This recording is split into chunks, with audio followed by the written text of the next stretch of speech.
A, नमस्ते सबैजनालाई नयाँ नेपालमा स्वागत छ।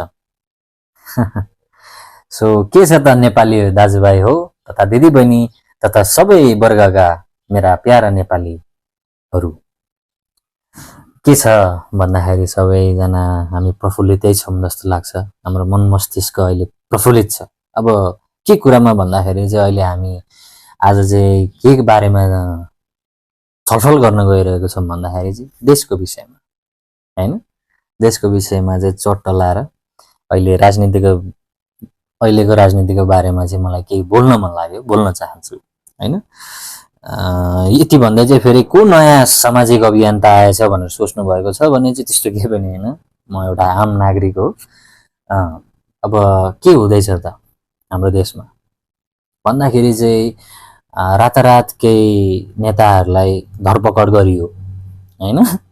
अब त्यस्तै गरी चाहिँ अब रमाइलो छ है हेर्नलाई चाहिँ त्यस्तो कुराहरू। अब फिल्मी स्टन्टहरू के भन्नुहुन्छ होला, त्यस्तो कुराहरू सबै साइडमा राखिकन अब भ्रष्टाचार गर्ने अनि अन्याय गर्नेहरू हुन्छ नि, अन्याय गर्ने महानुभावहरूलाई पनि अब त्यही अनुसारको दण्ड हुने प्रक्रियामा हुनुहुन्छ। अब त्यो कुरा त साइडमा लगाइदिउँ।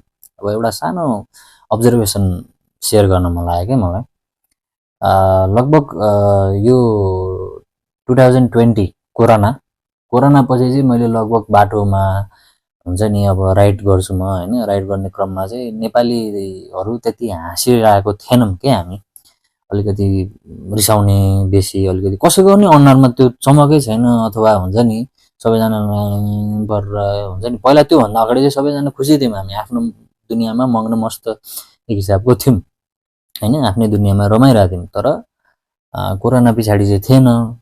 सबैजना अब हुन्छ नि अलिकति बाटोमा नै रोड रेजहरू धेरै हुने, आफू पनि त्यस्तै खालको, होइन? अनि अब वरिपरिको मान्छेहरू, त्यो जनताहरू पनि त्यस्तै खालको। हामी रिसाइरहेको थियौँ क्या एकअर्कामाथि नै। भनिसके पछाडि चाहिँ कति चाहिँ फ्रस्ट्रेटेड थियौँ क्या हामी भन्ने रियलाइज कुरा भयो क्या मलाई। त्यो हुन्छ नि।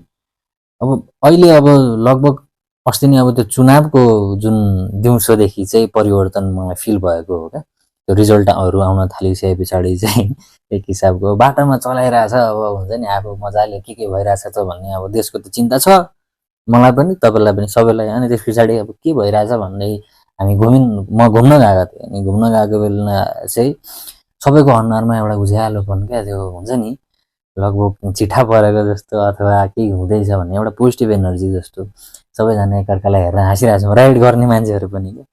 अनि पहिला जुन रोड रेज हुन्थ्यो, अलिकति बाटोमा अलिकति कसैले रोक्यो, हुन्छ नि धेरै बेर रोक्यो, एकैछिन जाममा परियो, एकैछिन के भयो, लफडा भयो भने पछाडिबाट हर्न बजाएर ओइ बाटो हिँड चाँडो के भन भन्ने खालको त्यो वातावरण थियो।